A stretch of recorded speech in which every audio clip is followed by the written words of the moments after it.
अंतिम श्लोक। अत्परकी मतम भवदीयम च मतम कित्समत्याः। परकी मत और भवदीय मतम, आपका मत, इन दोनों में क्या विशेषता है?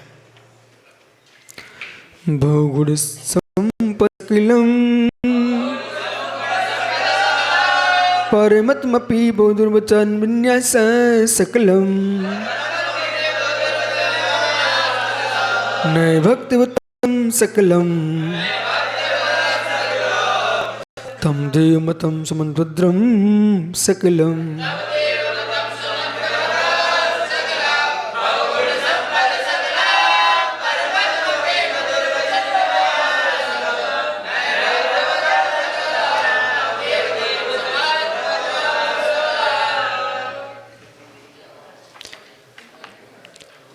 ये स्तुति ब्याज इतनी सुंदर स्तुति की है इस छंद में। किसी की महिमा व्याख्यान करते हुए महिमा को समाप्त कर देना, ये समन्वद स्वामी की शैली है। वे परमति का नाम लेना भी पसंद नहीं करते। उन्होंने किसी का नाम लेकर निरसन नहीं किया, सिद्धांतों का निरसन किया। उनको किसी व्यक्ति से विरोध नहीं है, मिथ्या से विरोध है। उनका कहना है मुझे सरागता से द्वेष नहीं है, वीतरागता से राग भी नहीं है, एकमात्र सत्यात मार्ग प्रति अनुराग है। इसलिए बहुगुण संपत् सकलम परमतमपि, जो परमत हैं वो भी अनेक गुणों से युक्त हैं। कैसे गुणों से युक्त हैं? मधुर वचन विन्यास सकलम, मात्र मधुर वचनों के ही विन्यास उनके पास। ये धर्म नीति में, राजनीति में, व्यापार नीति में, विद्वानों के मध्य में इस सिद्धांत को लागू करना चाहिए अपने हृदय में। मधुर वचन विन्यास सकलम। कितने ऐसे दम्भी छली लोग हैं जिनके वचन विन्यास के सामने आप फैल हो। वो वचन विन्यास से भी आपको ठग लेते हैं, वचन विन्यास से भी आपके लिए परास्त कर देते हैं, वचन विन्यास से ही आपके सिर पर बैठ जाते हैं और वचन विन्यास से आप उनके नीचे भी पहुंच जाते हो। हमको वचन विन्यास की मधुरता ही मात्र नहीं चाहिए, ये समझना चाहिए। नए भक्त बन सकलम, जहां नए विन्यास नहीं है वहां वचन विन्यास को रख क्या करेगा। इसलिए व्यापारियों को, राजनीतिज्ञों को, धर्माचार्यों को, इन सबको चाहिए, विद्वानों को, किसी की प्रौढ़ भाषा देख करके मात्र प्रभावित होकर के सिद्धांतों में नहीं लुढ़क जाना चाहिए। परकीय जैनिंद व्याकरण में कोई कमी नहीं है, जैनिंद व्याकरण की कमी नहीं है तो शाक्टायन में भी कमी नहीं है, कातंत्र में भी कमी नहीं है। गैरों से द्वेष नहीं है, पर हम अयुण से नहीं चलते हैं, हम सिद्धुण समामना से चलते हैं। अस्माकम कुल देवता वीर वर्धमान सौम्या, हमारा कुल देवता भी कोई है तो वीर ही है।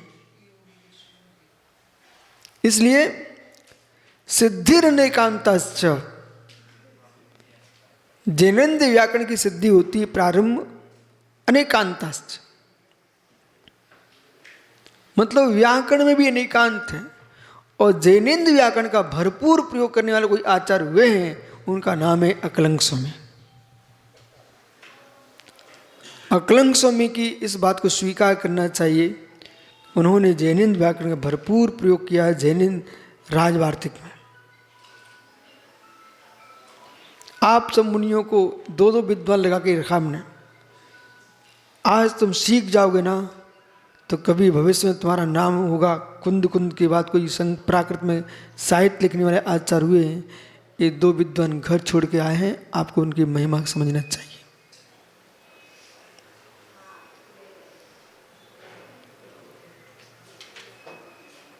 भरपूर अध्ययन करना चाहिए। आपको हमने क्लासें भी छोड़ दी हैं, पता आपको? अध्ययन करो। कभी वे दिन कब आएंगे कि जब हम कहते जैनेन्द्र व्याकरण, तो तुम पिच्छ उठा लेते सब विनय के लिए। ऐसा दिन कब आएगा कि लोग कहेंगे समकित सागर जी ने ये लिखा है। नहीं, समकित व्याकरण नहीं लिखना, विषय समझो आप।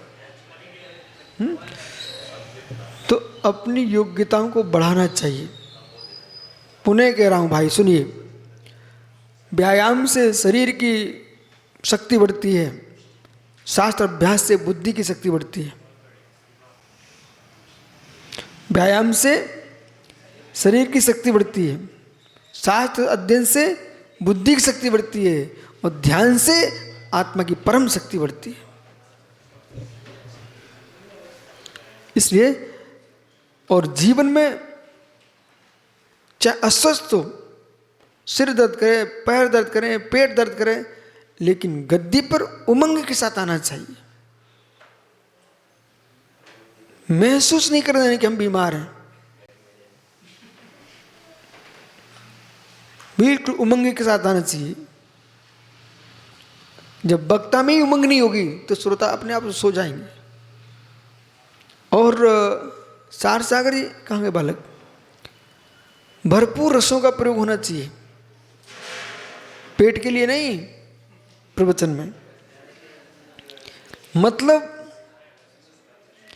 आपने कभी नहर देखी? नहर देखी? नहर जो है ना, जो बहुत लंबी नहरें जाती हैं, ऐसे तो पानी धीमा हो जाता है। फिर वो बीच में एक पत्थर का बांध देते हैं, समझे ना? एक बाड़ी बरेली है मध्य प्रदेश में, वहाँ बहुत बड़ी नहर है।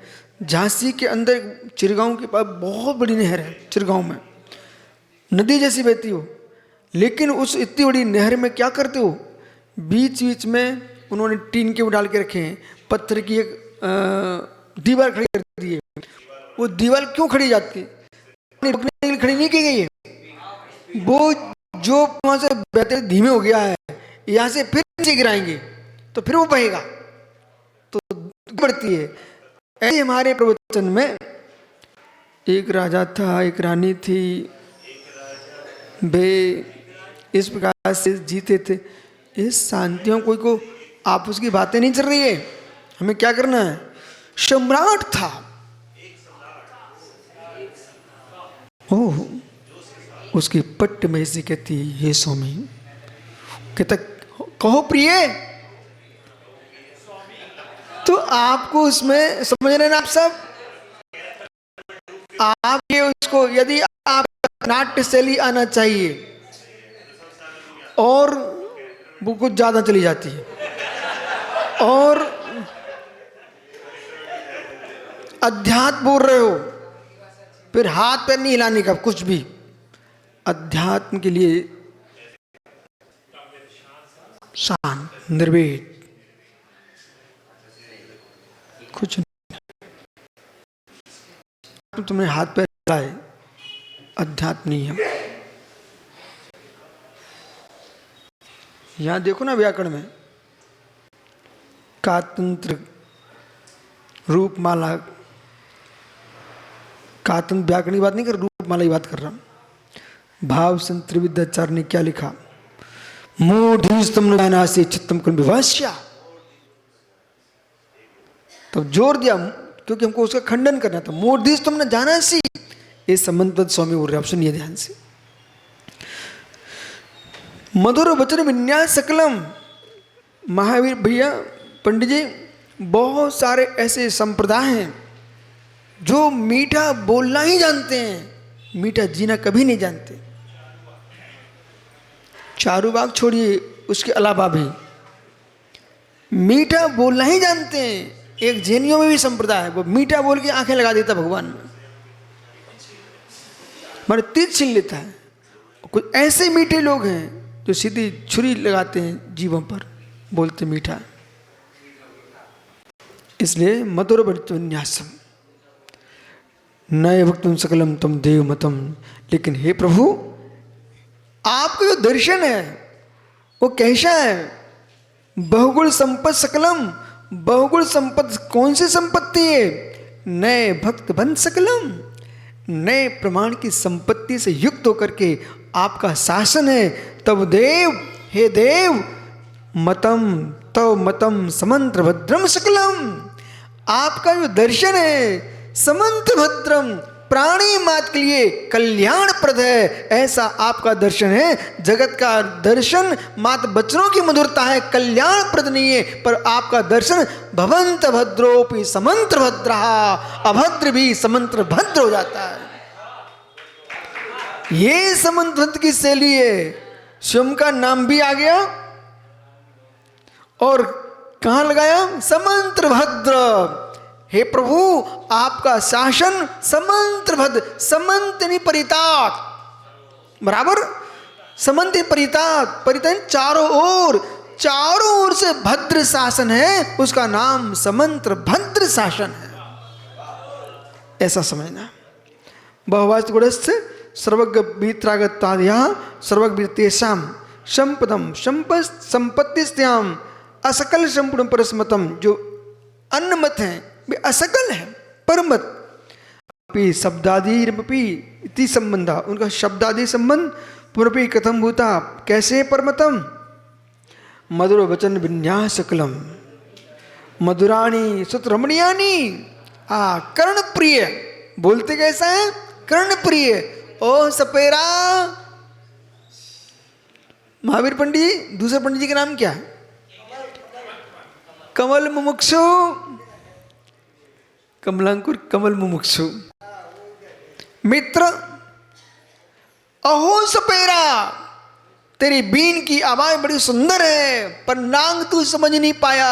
सपेरे ने बीन बजाई, तुम नाचने लग गए, धी से पकड़ टोकरी बंद कर दिया। ये सपेरों की बातों में नहीं आने का। मधुर विन्यासम, कर्ण प्रिय अवश्य है, लेकिन डाला कहां? टोकनी में। तेरे प्राण ही निकाल दिए, दाढ़ी ही निकाल दिए, तेरे सांप की थैली निकाल दी। ओहो, ऐसे मित्र सम्यक थैली निकालने वाले ये सपेरे होते हैं, मिथ्या दृष्टि। तुम्हें मधुर वचनों में छुपा करके तुम्हें सम्यक थैली निकाल देंगे।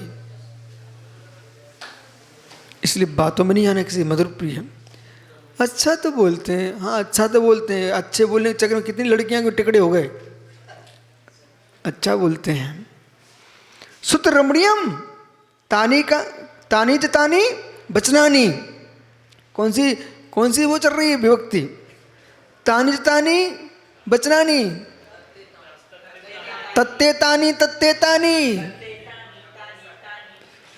बचनानी, ये बचन तो चेसाम। पंडित जी, हमारे पास हर प्रकार का माल है। तेसाम विन्यासो रचनाम, ऐसा विन्यास रचना आपको भी थकने नहीं दिया होगा इन लोगों ने। रतेन कलम कलम मनोज्ञम, ऐसा कल मनोज्ञ वचन भवदीयम मतम। लेकिन आपका मत किस नैत्य हे देव, तो मतम शासनम समंत्र भद्रम, आपका जो मत है कैसा है?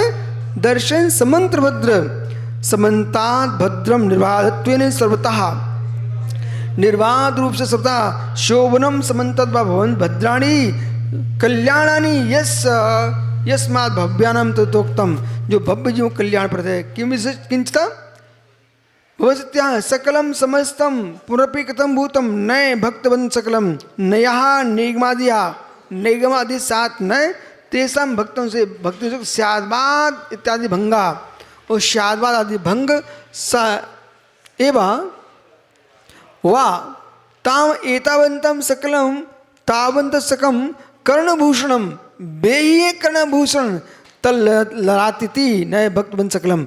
उसको जो प्रदान करने वाले हैं वो नए भक्त सकल, इस प्रकार समझना चाहिए। शेष सांगे विचार करेंगे। इस प्रकार से श्री समंत स्वामी विरचित शंभु स्तोत्र व्याख्यानम समाप्तम। नमो रिंताल, नमो सिद्धार, नमो हरिया, नमो जन। अर्घ चढ़ाओ। अब पौराणिक स्वाध्याय निष्ठा भक्ति का शुभ कुर्वे हम।